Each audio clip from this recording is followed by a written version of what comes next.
ప్రతి కోటికి 2.5 లక్షలు జకాత్ విధిగా చేసినటువంటి దానం. అది నాది కాదు. జకాత్ నేను నా దగ్గర 1,00,000 రూపాయలు ఉంటే దానిపై 1 సంవత్సరం కనుక గడిస్తే వెంటనే 2.5 పక్కన పెట్టేయాలి. అది నాది కాదు. ఇంకా అది ఎవరిది? కడు బీదరికంలో కొట్టుమిట్టాడుతున్నటువంటి సమాజంలోని వారి కోసం ఇది హక్కు విధి. జనరల్గా చారిటీ అంటే ఏమంటాం? నాకు తోస్తే ఇస్తాను, లేకపోతే లేదు. తను అడుగుతాడు వచ్చి, ఏమయ్యా ఏదన్నా దానం చేయండి అంటే, నా ఇష్టం, అది బలవంతమేమి లేదు. కానీ ఇది బలవంతమే.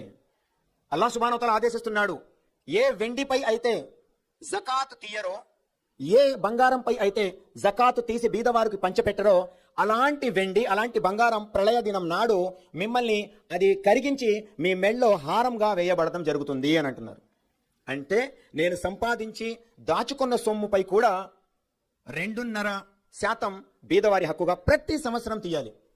ప్రతి సంవత్సరం తీయకపోతే మహాపాపం. నేను ఒక కమ్యూనిస్ట్ని అడుగుతున్నాను. కమ్యూనిస్ట్ అంటే ఏంటి? Who are communist? వాళ్ళు సామాజిక సమానత్వాన్ని పాటించేటటువంటి వారు, అందరికి ఈక్వాలిటీ రావాలని కోరుకుంటూ ఉంటారు.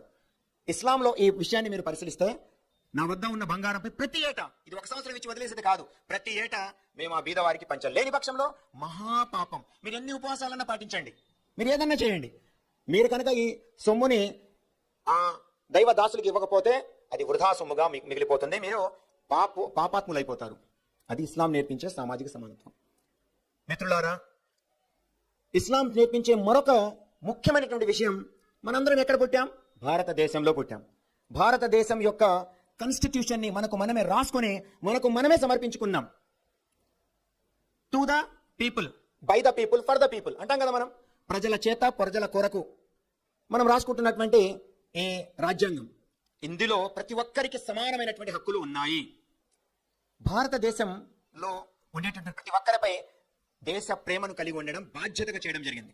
ఒక ముస్లిము వాస్తవానికి అతను అనుసరించే ధర్మం యొక్క మూలాలు సౌదీ అరేబియాలో ఉన్నాయి. కానీ ఇండియాలో పుట్టినటువంటి ముస్లిం సౌదీతో సంబంధం లేదు. ఏదో పుణ్యక్షేత్రంగా ఒకసారి విజిట్ చేసి వస్తాడు అంతే, దానికి మనకు సంబంధం లేదు. నువ్వు శ్రీలంకలో పుట్టినా సరే, జపాన్లో పుట్టినా సరే, ఏ దేశంలో నువ్వు పుడతావో ఆ దేశం యొక్క ప్రేమని కలిగి ఉండడం నీ బాధ్యతగా ఇస్లాం ధృవీకరించి చెప్తుంది.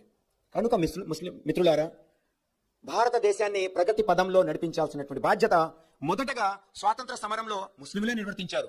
ఆ తర్వాత కూడా ఇప్పటికి కూడా ప్రపంచవ్యాప్తంగా అందరికంటే ఎక్కువ ముస్లింలు ఎక్కడున్నారంటే, this is the 2nd most populated Muslims country, India.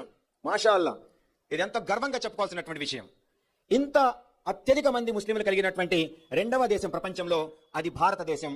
మరి ఇక్కడ అన్ని మతాల వాళ్ళు, అన్ని కులాల వాళ్ళు సమైక్యంగా ఒకరినొకరు అర్థం చేసుకుంటూ, ఒకరి పండుగలలో మరొకరిని ఆహ్వానించుకుంటూ ముందుకెళ్తున్నారు. ఇదే